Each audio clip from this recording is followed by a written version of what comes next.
When our little daughter plays, what she'll do is she'll play with her friends who'll speak in English, and then, or if we're sitting like this, she'll speak in English to this person, she'll speak in Sepedi. She doesn't naturally, but lately you have to remind her, Sepedi, Sepedi,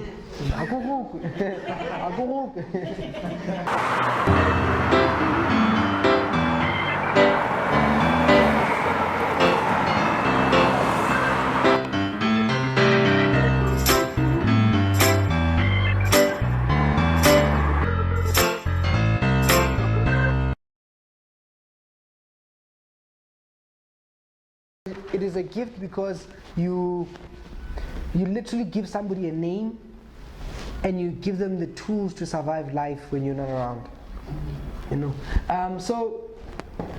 Some things have to be taught. So it's a whole debate of nature and nurture. A human child needs to be taught certain things, like reading. Reading is not something that somebody picks up, but it's a skill that you need for the rest of your life. As if your parents took the time to actually teach you how to read, how to understand, because you must read everything, the contract, for the house, for the car, for the marriage, for the studies. Your parents, if your parents take the time to teach you how to read, they make such a difference in your life. How to count, because you're going to have to count how much maybe money you have, or numbers, or the ability to count things is very important. How to talk, because there are good ways of talking and not so good ways of talking. In fact, the interesting thing about talking, because in South Africa we live in a very multicultural society. Children learn, as far as talking is concerned, children learn, they can learn up to even 7, 8 languages.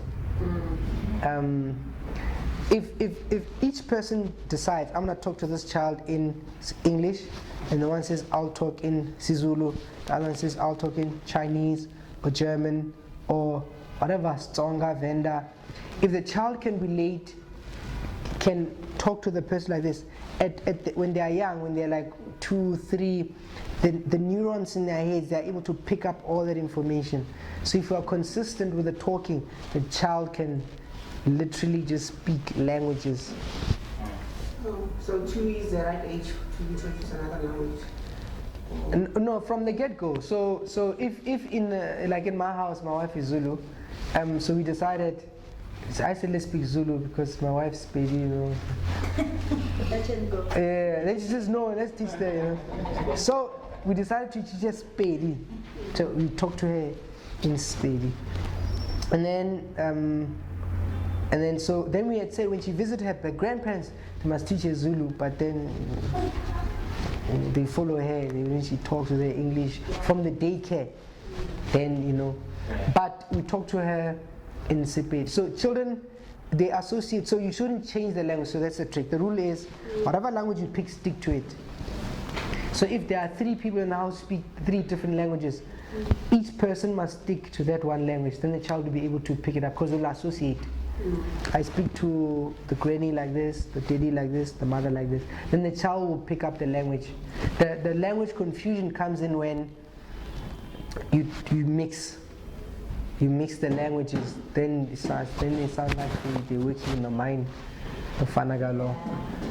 Yeah. So you should stick to the one language. Then because they associate. So when our little daughter plays, what she'll do is she'll play with her friends who'll speak in English, and then, or if we're sitting like this, she'll speak in English to this person, she'll speak in Sepedi. She doesn't naturally, but lately you have to remind her, Sepedi, Sepedi,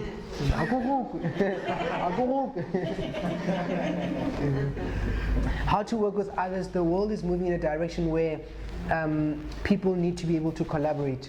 So a child who can't work with other children is going to struggle in relationships and in their work. Like if you grew up, so I've seen students who grew up very sheltered. They kept in your house, you never played with other kids. Then you get to varsity or work, then they say you must do group assignments. And you can't cope because you are not used to talking, how to mind danger. Many years ago, I read an article from the Red Cross in Cape Town. The kids die from or get injured from things like kettle wires, paraffin, things that are unavoidable. Injured children, they can get their legs broken, which is going to affect how you're going to live your life, your eye, your internal organs. So it's something we have to teach children to be afraid of. The other thing that we have to teach children in South Africa is good parts, bad parts. Nobody must touch your good parts or bad parts. I even think every person must learn how to do jiu-jitsu or something like that, a self-defense class, to be able to get yourself out of a tough situation. So we have to teach how to move in the world when you go to certain places, and how you carry yourself, just not a physical protection, but also the things you have and how you share.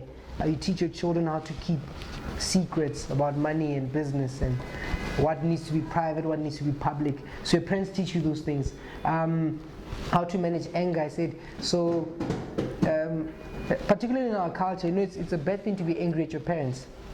It's like you can't be angry at your parents, but that's a bad thing, because you are going to become either passive aggressive, or you are going to deal with your anger in other ways, like cutting yourself. We see a lot of people doing that, like doing drugs, like being promiscuous, like being violent, like drinking, because you are angry at your parents, but you can't express it. But here you are burning. Now you are two people. You have your own house. You are this one person. When your parents visit, you are someone else. Your children and your partner is like, and then who are you? Now all of a sudden you are this kid, because you've never been able to tolerate. So your parents need to let you be angry. Yesterday my daughter says, she's 4. I said to her, so we're doing, she learned mimes. So she says, we're miming. Then I don't know, then I said to her, I said, am I a nice dad? And she looks at me, she says, no. I said, I was surprised, why are you saying no? She says, no. The other day you said to me, do you want to be a nice I asked her, do I ever shout at you? Then she said, yes. I said, but when? She says, no, the other day you asked me if you want to be a good dad or a bad dad. I asked her, I said, you're not listening. How do you want me to be? Should I be nice? Should I shout? Because you're not listening. So I talked to her, and it was just interesting how she's able to tell me that no. Even if I hug her or I kiss her, I ask her, can I hug you? Can I kiss you? Then she'll tell you can kiss here, or don't kiss me, or don't touch me. And so, but I need to encourage that, so that she knows, if I don't want this, then I've got the right to say so. Yeah. So to approach her that way, can I hug you today? So she's able to tell me, no, I'm upset, or you did whatever, which is good, so that So our children need to be able to be upset with us, because so when they are if they have different ideas, they can share them. Otherwise, they behave like two people, one person in the house, a strange person outside. Okay, building a good name, I touched on it. How to say I'm sorry, because nobody's perfect. If a child can't say I'm sorry, they're going to have trouble. And the other important thing is how to tell the truth. It's something that we have to tell children, to teach them how to tell the truth, because if they become liars, it's going to become not so good for them. So other parents have rules like that. In the house we don't lie. I know you're afraid that you're going to get in trouble, but it's important that you tell the truth. And the reason it's important is if somebody came and accused you of doing something, I should be able to know, but not my child. But if you lie, I won't be sure. I'll be like, maybe not. But also the truth helps me respect you, and then so that just helps the relationships become better. So that's the fourth big idea that we have to teach. Now, a human being, they say for a human being to have a balanced life, they must learn different things. They must have good health, good income, education, have a sense of community, they need to be safe, they need to have a balance, work-life balance. Spiritually, they need to be centered, they need to have somewhere they work, they need to enjoy where they stay, and then they need to be satisfied with their life. So when you say you are well, you have these things in life, but they've got a mission. So I don't know who's got all those things. You know what I mean? But it's very important. It's very important to teach kids that. So if we are going to give them that, it means then we have a lot of work. Or maybe let me pause here for now. Hi, welcome. Okay, do you have a question before? Any questions? Or anything interesting? Maybe I could ask, what happens if your will is not complete? Like that will is just bust?